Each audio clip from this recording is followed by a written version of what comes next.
Hi, my name is Marie, Grundy Library Collections Librarian, and I'm excited to tell you about The Midnight Library by Matt Haig, published on September 29th, 2020. The Midnight Library has received positive reviews in publications like Publishers Weekly, The Independent, and People magazine. It was also a New York Times bestseller and a Good Morning America book club pick for 2020.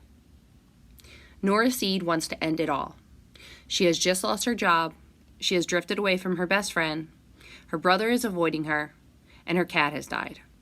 But more importantly, she's just deeply sad. She can't imagine a day that is better with her in it, so she decides to die and the world goes black. But Nora wakes up, not in heaven or hell, but in the Midnight Library.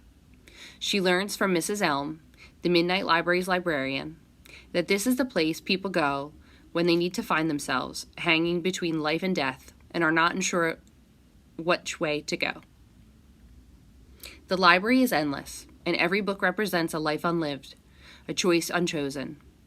Mrs. Elm tells Nora, quote, "Every life contains many millions of decisions, some big, some small, but every time one decision is taken over another, the outcomes differ. An irreversible variation occurs, which in turn leads to further variations.